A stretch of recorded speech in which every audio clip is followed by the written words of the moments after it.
who did you have winning the fight between him and Bud? You know, before Oh, it bro, happened. I had a receipt. I picked Crawford to beat Spence, Okay. and I've been picking him for a while, because I've always felt like that Errol Spence style was tailor made for Terence Crawford. When I broke it down, when I looked at it, I said, man, Errol Spence is flat footed. I said, he's heavy on the front foot. He has a tendency to shift his weight over on his lead foot. He reaches with the backhand. I know he likes to play bully ball because I call it bully ball. You're the bigger, stronger fighter. You're going to muscle your way in there and start banging to the body and stuff like that. I looked at the fights he had with Ugas, looked at the fights he had with Danny Garcia. I remember the Chris Algieri fight, the Ocampo fight. I remember pre-accident and post-accident. And I just always felt like that this guy's style is going to be tailor-made for Crawford. I know that he's going to come forward. He's going to be aggressive. I do know that. And if you look at any fighter that Bud has ever fought, those aggressive type fighters, he walks them right into traps. His ring IQ is very, underestimated. People don't look at that. They look at his size and stuff. I'm like, nah, this dude good. And he made a believe out of me years ago when he fought Prescott. Did you expect him to win that easily? Yeah, I picked Bud. I picked Bud by 10th round knockout. Wow. I say he's gonna stop him in the 10th. When I was in Omaha I was interviewing Bomac, Red, Saul, Bernard the Boxer, and even Bud. He was like, man, you're gonna be surprised how easy I make this look. Wow. And I bet $3,000 on this fight and won. That's great. Good for you. I had Bud as well, but mine was just by a little bit. I had Bud, but I tell people this: what made me be a little more confident was the weigh-in, because how you were just saying, he plays bully ball. He's a bigger, stronger fighter. Well, that's what we thought. Yeah. When I saw both their shirts off and both them weighing in, to me, Bud looked actually more solid. Maybe an inch or two shorter, but wider. So that made me question now, like, he didn't look like the bigger fighter to me. Errol didn't look like the bigger fighter. He looked like the taller fighter, but not the bigger fighter. So I was going for, I was choosing Bud, but so close. So I didn't expect it to be as one-sided as it was. I didn't expect that at all. I mean, it got to the point where I was almost like, I think we should stop this fight because this dude does not look good. Like his face. The thing that get me is I hear a lot of people saying Spence didn't look the same. He didn't look the same, and I'm like, bro, this is what I want you to do, Marco. Go back and look at any channel, YouTube channel, go on Twitter, whatever the case may be, and look at the timeline when it was the first round, which I gave the first round to Errol Spence, and the second round prior to the knockdown. Those guys, people were cheering like, man, this Spence finna do this to Bud. He got him in the corner. And I remember he had him in the corner one time. He was, was trying to pound on him, but Bud was catching and slipping and shooting. Then he spent. I'm saying Spence. Well, what I meant, I don't know if you misunderstood me, but what I just meant was not that he didn't look good coming into the fight. I meant that because all the punishment he was taking, he looked like it had to be stopped. That's what I meant. No. I understood what you were saying. Oh, okay. No, I got what you were saying. I understood you clearly. But what I'm saying is, I was addressing something else. But okay. And if you look at the first round, Marco, and the second round, even the third round, I'm like, okay, Spence was doing what he normally do. He was trying, yeah, he was trying. He was trying, but he kept pressing. And I think what him and Derek James did not understand is Terence Crawford is not Ugas. He's not Danny Garcia. He's not, Kell Brook. He's not, the Sean Porter, which even though Sean Porter got dropped one time in that fight with him, and they went, I think he lost split decision. Yeah. But I'm like, this dude is a different animal. What made me so confident in my pick, I'm not gonna lie, talking to Saul really what sold me. Saul and Bomac said, you're gonna be surprised how easy we make this look. He's a flat-footed, come-forward fighter. Watch what we do to him. He does everything off the jab. Once you take that jab away, and he has to think, he gonna be lost in the sauce. So when I went back and analyzed it, I said, you know what? I got Bud by stoppage. I think I was probably the only one saying it because a lot of people saying it was a 50-50 fight. I have video footage when I did my fight prediction. I said this ain't no 50-50 fight, man. I say this dude gonna get stopped, and I picked the 10th round. I missed it by 1 round. That's a great choice for me. When I knew that it was definitely going to be a long night for Errol was the beginning of the 3rd round after the knockdown. Errol came out like I think you were just talking about. He came out. He landed a jab and then a kind of an overhand left, and it was hard and it landed clean, but Bud didn't even blink. Like it did nothing. Like absolutely nothing. And that's when I was like, okay, this is not. And Buddy even talked about this afterwards. Remember, he goes, I got hit, and I was like, that's it. You kind of saw that in him absorbing those shots. So that's when I knew that it was going to be a long night for him. The crazy part about it, Marco, is I mean, for me, I don't want to go outside because I won't burn. But for me, Marco, it's the fight. I take my hat off to Errol Spence because I remember when I spoke with Bud in February, he was telling me that he was trying to make this fight happen. February of this year, and I think he was kind of like he was training then. He was like maybe 160 pounds, 158 pounds. He had a 6-pack and everything. And I told him, I say, man, you ain't going to get this fight, man. These people, you was never in the equation. You was never part of the Al Heyman's plan. I went back to what Spence told him in 2018, and he just looked at me. And he said, he's all right, man. He said, all right, man, I'm working on it. We'll see. And I saw some things. I'm not going to say what I saw, but I did see some things that they were communicating. I was like, okay, cool. Next thing I know, the fight got made. He let it be known that, hey, man, he started dealing with Errol Spence directly because, trying to deal with Al Heyman, that wasn't working. Right. And I've been hearing that, hey, they didn't never want this fight. They never wanted this fight, but it was Spence who was like, nah, I'm gonna make this fight happen. He ended up doing it. So I take my hat off to him because he went against what everybody advised him not to do on his side. Now I know why they didn't want him to fight, but because it's so one-sided. So just me seeing the fight, I take my hat off to him because he kept getting up. Yeah. He kept getting up. He kept fighting. I'm pretty sure Bud probably was gonna kill him if the referee don't stop the fight. Yeah. Because up until that point, he backed up. He had the Bambi legs. He had this look of fear in his eyes. I have the picture from freeze frame right before Bud. When you see Bud rushing him, when Bud hurt him, he started lunging forward at him. Right. And he had his left leg up in the air, his right leg wobbling, and his hands was wide open, and he had a look of fear in his face that I'd never seen in Errol Spence. Yeah. And, you know what I saw?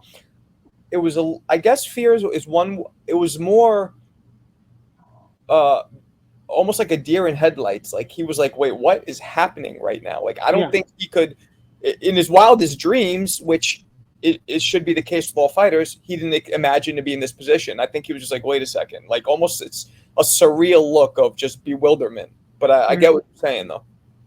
Yeah, so I think that's what it was. I think he was very, very shocked.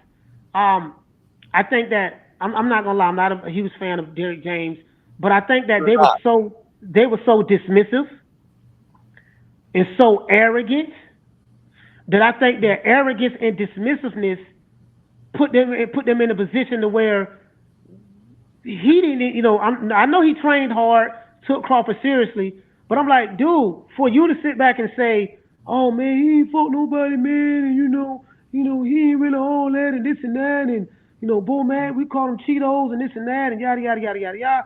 And I'm like, dude, he had a shocked look on his face. He didn't do his homework. Right. And Derrick James is on record as saying that he don't look at fight film.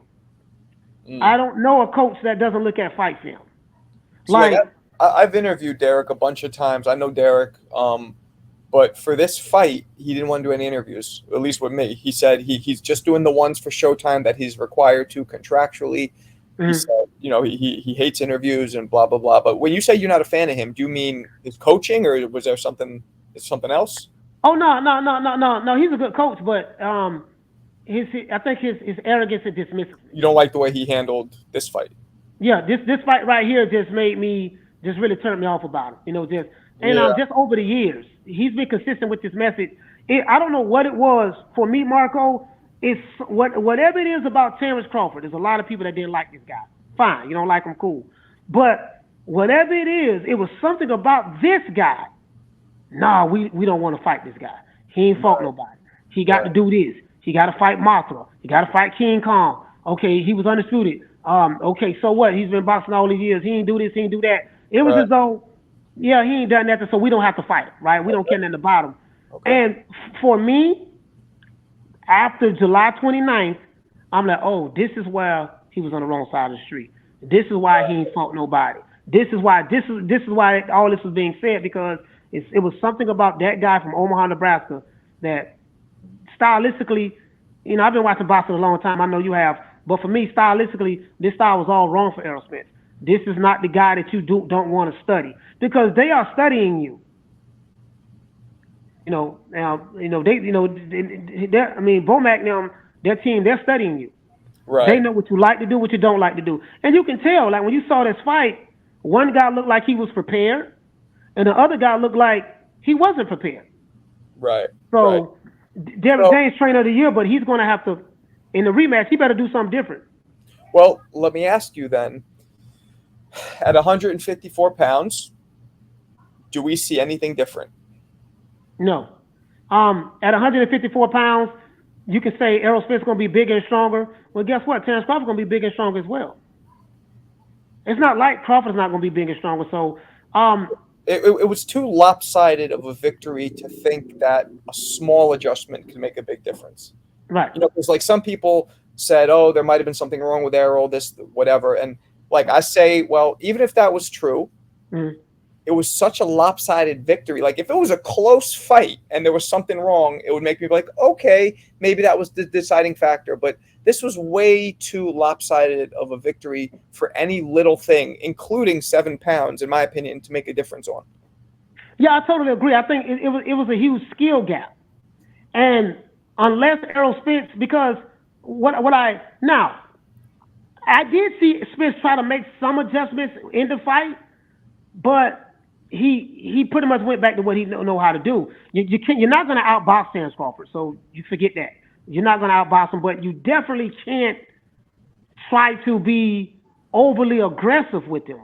You can't be. I'm just like you said in the press conference. I'm gonna be stepping. I'm gonna step. He's coming forward. He gonna step and he gonna bring it. Well, if you know anything about any fighter who came at Crawford like that, they got their ass beat. Hank Lundy, Prescott, Victor Postal, Jeff Horn, just all of these bigger guys, Sean Porter, Kell Brook, the guys who were bigger, whatever. I'm like, dude, you can't fight this dude like that. Now, if he decides to fight you the way he fought Mean Machine, just gonna sit there, we gonna trade punches, and then he got dropped against Mean Machine. I know Bud don't want to admit that, but he did get dropped. Then maybe you got a chance. But when I told Saul, I say, man, the Terence Crawford that fought Victor Postal, the Terence Crawford that fought Prescott, the Terence Crawford that fought Jeff Horn, the Terence Crawford that fought Ricky Burns, stuff like that. I say if that Crawford shows up, I say Spence don't stand a snowball chance in hell. Right. And he didn't run from him. He did some footwork, but it was times in that fight they sat right in the middle of the ring. Right. It was times in that fight Crawford was fighting on the front foot and Errol Spence was backing up. So then you're basically saying same thing at 54, no difference. Yeah. So at 54, Errol Spence gets stopped again. Okay. He gets stopped again. He's not the stronger fighter. He may be the bigger fighter size-wise, but he's not the stronger fighter. And I tell people time and time again, they say, well, Errol Spence is because you heard all these experts, Errol Spence is the bigger, stronger fighter. Well, how do you know he's the stronger fighter? The only way you're going to know if a fighter is stronger than you is when these two men get in the ring and fight each other. Right. That's Right. the only way to determine the strength. Who's the strongest out of the two? Right. Well, I guess Errol, his style is more of a strong style. It makes people think he's strong because he barrels forward and he Mm, leans. And so, but Bud doesn't always do that. But that doesn't, like you're saying, that doesn't mean he doesn't have strength. It just means he uses different tactics. right, You right. know what I mean? So yeah, Marco. So at 154, I got Bud again by stoppage. Um, and it is what it is. I think it might be maybe a little bit more competitive. But Errol Spence is who he is. He fights the way he fights. What do you think about these rumors? I don't know if it's a rumor or if it's true that he's trying to get Boots and Errol to training camp to help him prepare. Yeah, I don't. Again, I always question the source from which things come from. I do know, um, uh, heard the same rumor. I don't hold any stock in it. I mean, I think it'll be a good idea, but Boots probably wants to fight a Arrow, or he definitely want to fight a Crawford. He's not going to get neither one of those guys. So if Errol Spence were to spar with Boots, that means he don't plan on fighting him. So I don't see how. Now, of course, in the old school, back in the day, Muhammad Ali and stuff, and Yeah, I mean, I wouldn't necessarily say that's totally like we don't know. They could still spar and fight later down the line. yeah, I mean, you're right. I just thought about it when I said it because you did have sparring partners that Muhammad Ali had and James Yeah, Lights Out Tony, him and the G-Man. They Tank, Haney, Tiafim, all these guys sparred each other at one point. Yeah, they sparred each other, but I don't know. It's yet to be determined if these guys are going to actually fight each other. Right, Or not, right. Well, okay, so Charlo is fighting Canelo. mm-hmm. So, and I'm going to tie this into to the conversation we're having about Crawford. But first off, who do you have winning that fight, Charlo versus Canelo? I'm leaning towards Canelo, and the reason why, Marco, is because Canelo is an active fighter. He's been active. Jamel Charlo hasn't fought in this is his 16th month not fighting, and he's coming off a hand injury. So coming off a hand injury, hasn't fought in 16 months. I'm gonna always lean more towards that more active fighter. And Canelo Alvarez is not a walk in the park. He's a pretty good fighter defensively. He might be flat-footed, but he has very good lateral movement. His trap counter game is pretty good. I love the way he catches. I love the way he rolls with shots. I love the way he parries very well. And he has a granite chin. So Canelo is more of a mid-range fighter. He likes to get close enough. So he has a hell of a bolo punch to the body. He's a hard-hitting mofo. So I don't know. I don't know what type of adjustments that Derrick James is going to be able to make in this fight. I like Jamel Charlo. He's one of my favorite fighters. Just coming off an injury, I'm not even tripping on the weight. Just him coming off an injury, having fought in 16 months. I don't know what type of fighter I'm going to get. I'm with you. I think the size difference. Now, I was at the press conference here in New York, and Charlo has about 3 inches on him, but body frame wise, Canelo is like a little bulldog. Charlo is more of kind of a thin, athletic kind of build. But I think Canelo's too big. But more importantly, the fight that Charlo had, the 2 fights against Castaño, to me said a lot. I look at Canelo like similar style to Castaño, but way better, way stronger, higher. And I don't see Charlo fighting Canelo the same way and winning, boxing, moving. I think he can't beat Canelo doing that. But if he does something else, but yeah, I'm with you. I think Canelo's going to win that fight. So let's just say Canelo does win that fight. Does Bud beat Canelo at 168, like he says he wants to do now? But now me and Bud we friends. I'm not gonna lie to you, man. That's a tall task. Canelo Alvarez is a hard hitting mofo, and I do like Bud a lot. He's one of my favorite fighters, my favorite fighter. But just him beating Canelo at 168, man. Me personally, I can't see it myself. Now Bud does have the skills to beat him. He has the skills, so the skills are there. The thing with me will be is Bud will be able to take those punches from Canelo. Like Right. what is it that Bud would be able to do to um put it this way, skill for skill, Bud is right there with Canelo, if not better, in my opinion. He's there. The question for me, Marco, is will he be able to take those punches from Canelo? Like, And we know Canelo can absorb. I mean, I'm assuming Bud doesn't hit harder than Triple G. We don't know, but I'm assuming, and that's a good assumption, being the size difference. And mm-hmm. and Triple G never even made Canelo blink, so I don't think Bud can hurt him. I don't think. Yeah. I don't think so neither. I don't think he can hurt him neither.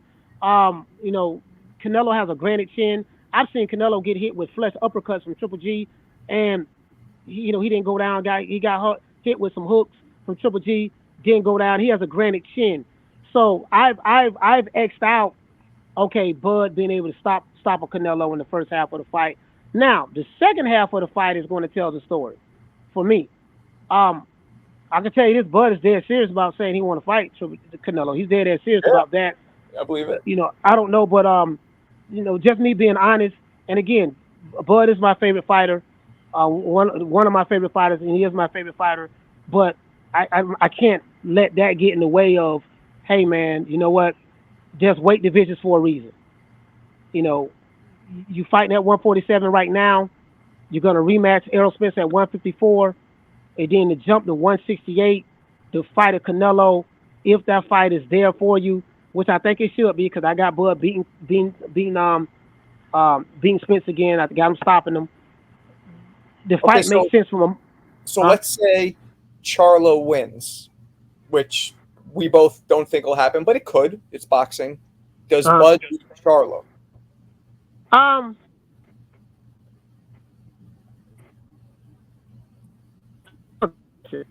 Oh, you froze up on me. I give a great shot. You froze up on me, Coach. Hold on, Marco. Sorry about that. Can you hear me? Yeah, it's over. I hear you. There you go. Now you're back. Yeah, no. Let me get back in. Let me get back in this house. That's a great question. Both of these guys, two of my favorite fighters, Jamel Charlo and Terence Crawford. I give Bud the edge to beat Jamel Charlo. I'm gonna tell you why. Jamel Charlo fights too tight for me. I call it the Clubber Lang effect. He doesn't throw his punches with fluidity for me. He fights the way his attitude is. He's mad, angry. He'll fight tight. So to fight somebody like Bud, you got to, he doesn't have the poise that a Terence Crawford has, in my opinion. I saw how calm Bud was fighting Spence. Even when Spence was banging on him, he didn't panic. He stayed. That was like Floyd Mayweather type poise in the ring for me. So I would lean more towards Bud decision to beat Jamel Charlo. Just stylistically, I think that and Jamel Charlo's a hell of a fighter. He has a hell of a punch, stuff like that. But I just think he fights too tight, and he has a tendency to telegraph his power shots when he throws them as well. Right. Okay. Well, okay. So then, because Bud has said that he wants legacy fights now only, right? Yeah. So if he doesn't fight Charlo or Canelo, who's a legacy fight for him? There is none. I mean, for the type of money that he wants to make, because he's moving up to 154, he's going to fight Errol Spence at 154, and then I think he said he got one more fight left or something of that sort. But I don't think Bud is going to fight too much longer. Just two more fights, you think? Huh? You think just two more fights he has left? Yeah, probably two more. Oh. Probably maybe two more. Has he told you that? He said that. He's 36 years old. Hey, stop barking. Has he said that to you directly, or has he told you he just has two more? Or you're guessing. Oh no. He didn't tell me he has two more fights. But I'm just listening to some of the interviews that he's had. He said that he's not gonna. Matter of fact, what interview that was? He said that he's kind of wishy-washy with this. No, that was on the Steve Kim, Mario Lopez, the 3 Knockdown Rule podcast. Okay. Yeah, he said that he ain't gonna be fighting till 40.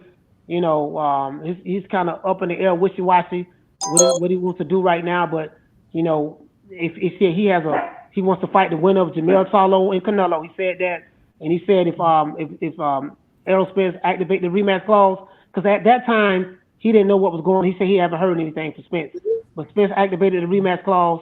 He's fighting him, and he said that's it. That he's gonna. I'm trying to paraphrase what he said in the interview. He said, but that's it. That's all. He's only going to probably have maybe a couple more, and he's done. Okay. Now he didn't tell me that. Hey, coach, I'm going to have two more fights, and I'm through fighting. He didn't say that, but that's all. Right. Okay. So because I'm thinking about it, and I'm like, Canelo and Charlo could be tied up in rematches. You know what I mean? So who does Bud fight next? But I guess we have the Spence fight. I wasn't so sure Spence was going to trigger the rematch clause, but he did.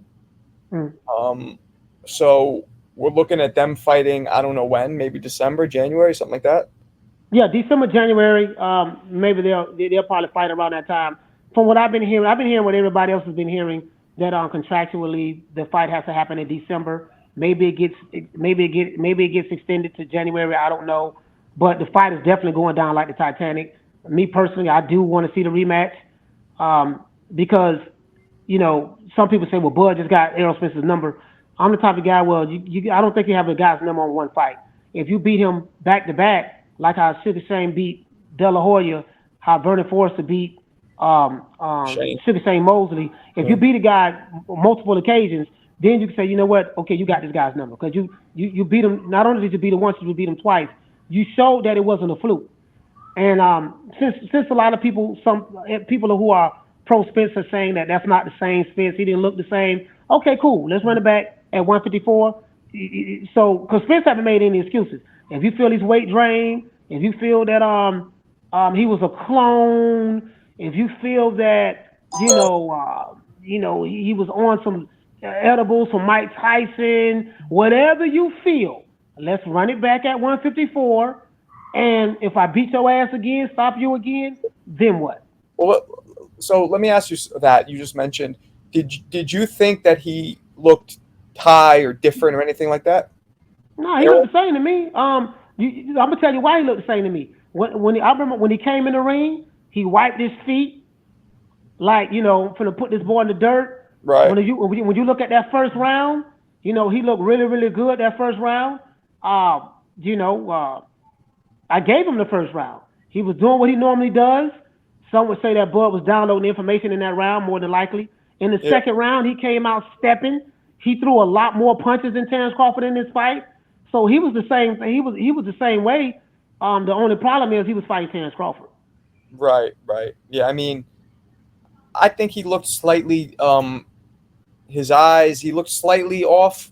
But again, as I said earlier, I don't think it made a difference in the fight. It was just too far of a skill gap for it to make any difference.